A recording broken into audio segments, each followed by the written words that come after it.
Yeah, January 11th, 2024. I reiterate what has already been said by Scott Ritter, that Israel will be leveled off.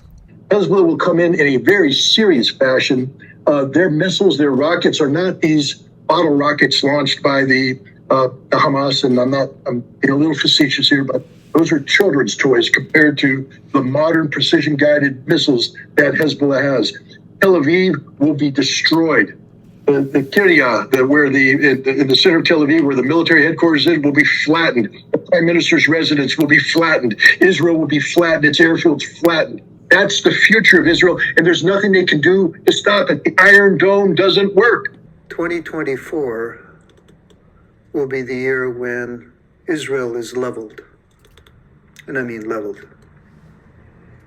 And I produced this little video here just a few days ago. We are watching the ICJ proceedings very carefully. There is now incontrovertible proof beyond any reasonable doubt. There's a preponderance of evidence, if you want to use legal terms, that indeed Israel has committed crimes against humanity and then some.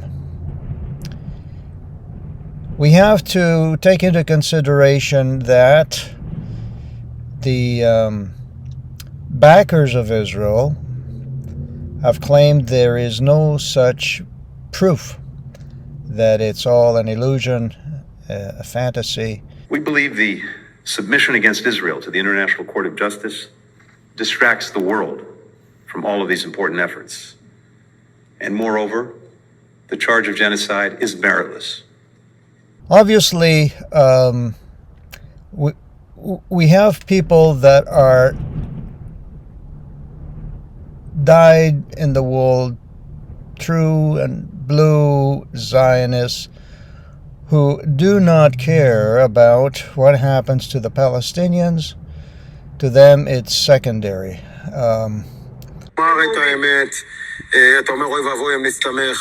כל שני וחמישי ביידן ונתניהו מדברים. בזבוז זמן, סלחו לי. בזבוז זמן, כי אז אתה אומר, אני מסתמך עליו, ואחר כך נתניהו מסביר מה הוא אמר לו, והוא מסביר מה הוא אמר לו. מה זה כל ההסברים האלה? בחייאת, יורים פה טילים עלינו, כמו לא יודע מה, תוריד, תרסק, תגמור, פעם אחת תשתגע. ולא משנה. אמרתי פה לפני חודש ולפני חודשיים ולפני 3, שהיינו צריכים להרוג שם 100-150 אלף ביום הראשון, והיה נגמר הסיפור. היום יש כאלה שמתחילים לדבר על זה, אתם מבינים שזה מה שהיה צריך לעשות, אבל too late. Now, you have to take a back seat and look at it objectively, because if Israel can get away with such crimes against humanity, with such barbarism, as it annexes the Gaza Strip, which is its goal, it's trying to create voluntary immigration. It's trying to ensure that the Palestinians never ever come back again to reside in the Gaza Strip. If that is its main objective, and its other objective is to create the greater Israel,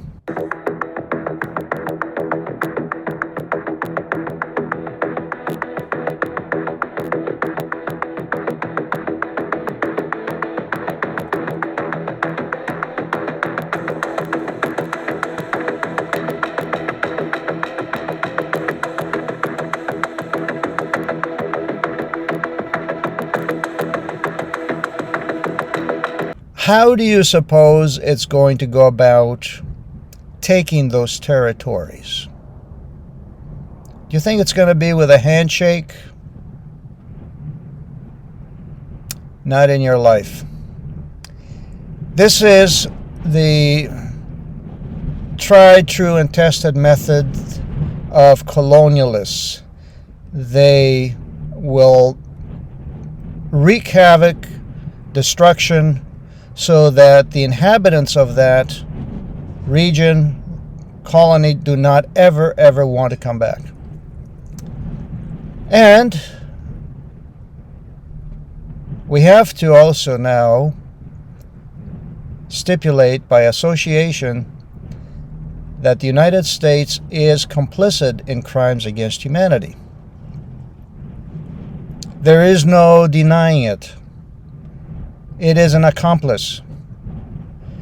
It is aiding and abetting in this genocide.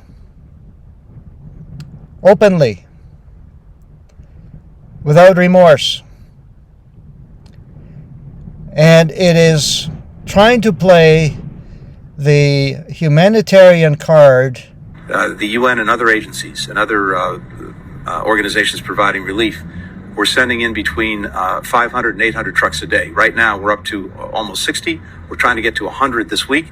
That is the bare minimum of what's needed, but we've got to do it, and we believe we have mechanisms in place to make sure that that assistance gets to people who need it, not to Hamas. While it is playing the let's destroy and bomb the Palestinians with bombs card.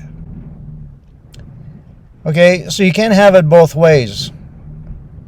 You can't be speaking from both sides of your mouth.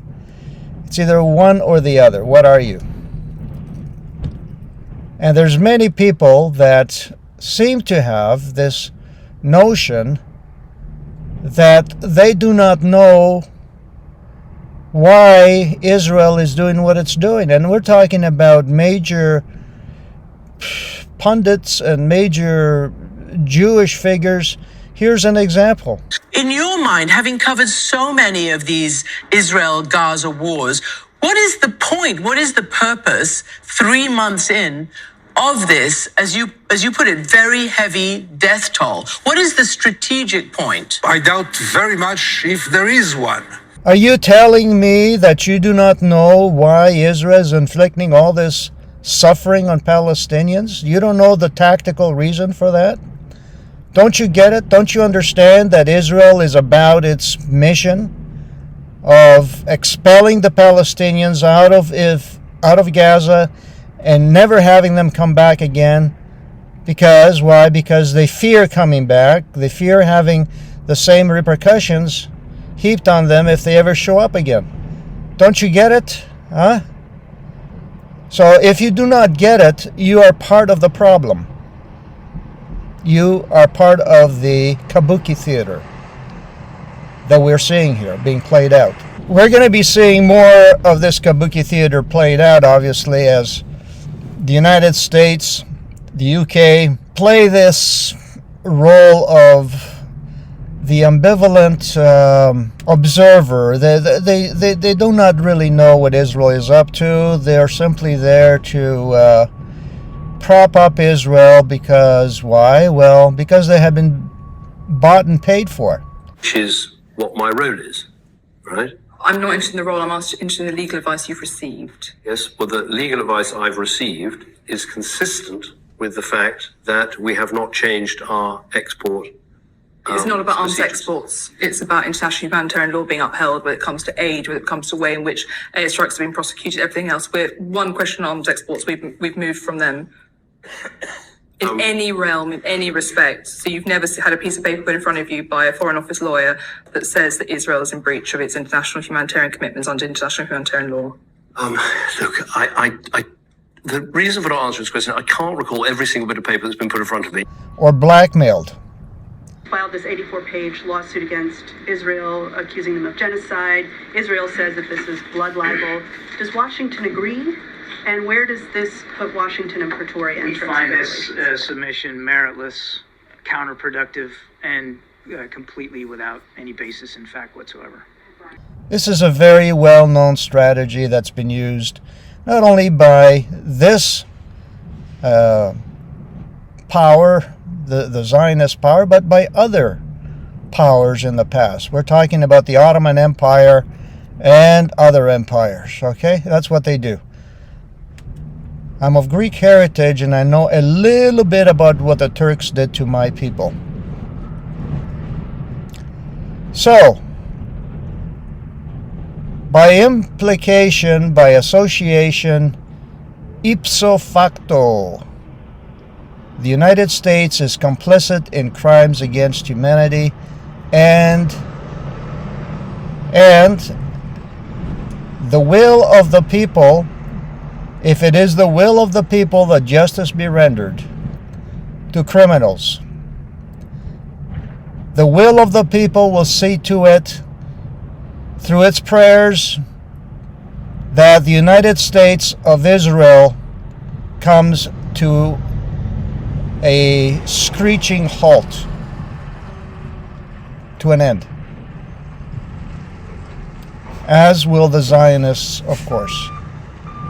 This is all part and parcel of the end-time prophecies that are in the Bible.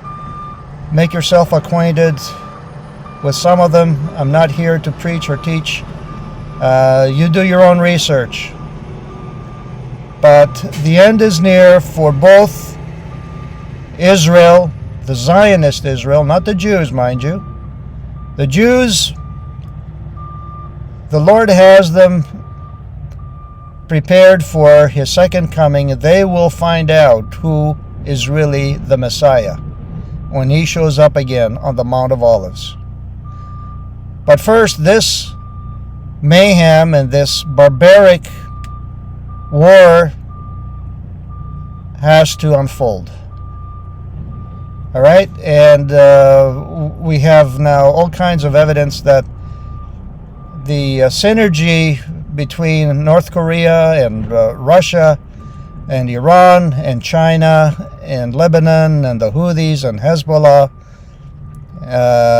is solid. The only thing I lament is the fact that Greece is on the wrong side of history here.